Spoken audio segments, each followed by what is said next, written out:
नहमदुहु व नसल्ली व नसल्लिम अला रसूलिहिल करीम अम्मा बाद बिस्मिल्लाहिर रहमानिर रहीम अस्सलामु अलैकुम व रहमतुल्लाहि व बरकातुहू। सामीन, मेरा आज का मौजू है कि जो शख्स कुर्बानी की इस्तात ना रखता हो उसके लिए क्या हुक्म है, यानी कि जिस पर कुर्बानी वाजिब ना हो तो वो क्या करे।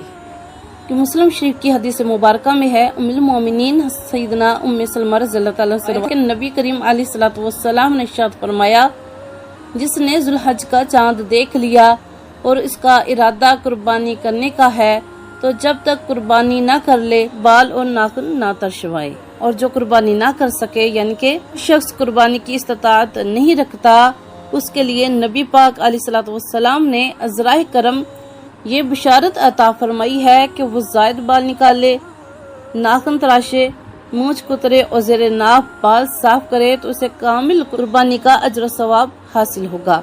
चुनाचे सुनन अबू दाऊद शरीफ की हदीस मुबारका में है, सैयदना अब्दुल्लाह बिन उमर बिन आस रज़ियल्लाहु तआला अन्हु से रवायत है कि नबी करीम अलैहिस्सलातु वस्सलाम ने इरशाद फरमाया, मुझे कुर्बानी के दिन ईद मनाने का हुक्म फरमाया गया। अल्लाह ताला ने इसे इस उम्मत के लिए ईद करार दिया।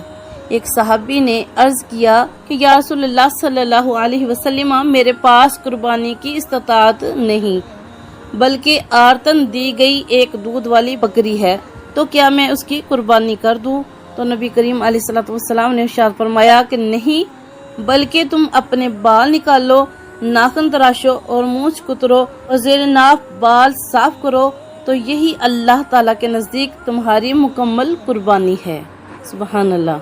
यानी जिसको कुर्बानी की तौफीक ना हो, इसे ऐसा करने से कुर्बानी का सवाब हासिल हो जाएगा। सुनन इब्ने माजा की हदीस मुबारका में है, सैयदना जाबिर रज़ियल्लाहु तआला अन्हु रिवायत करते हैं कि नबी करीम अलैहिस्सलातु वस्सलाम ने ज़िबा के दिन 2 मेंढे सींग वाले खस्सी ज़िबा किए, और एक रवायत में है कि आपने ये इरशाद फरमाया कि इलाही, ये मेरी तरफ से है और ये मेरी उम्मत में से उसकी तरफ से है जिसने कुर्बानी नहीं की।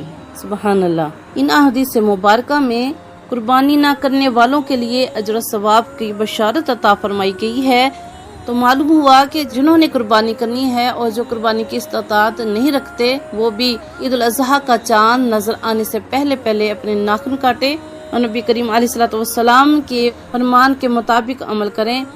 जो कुर्बानी की ताकत नहीं रखते, उनको भी इंशाअल्लाह कुर्बानी का अजर सवाब मिलेगा। अल्लाह रब्बुल इज्जत हम सबको कुर्बानी करने की तौफीक अता फरमाए और हमारी कुर्बानियों को अपनी बारगाह में शर्फ़ कबूलियत अता फरमाए। आमीन सुम्मा आमीन। दुआ में याद रखिएगा। जज़ाकल्लाहु खैर।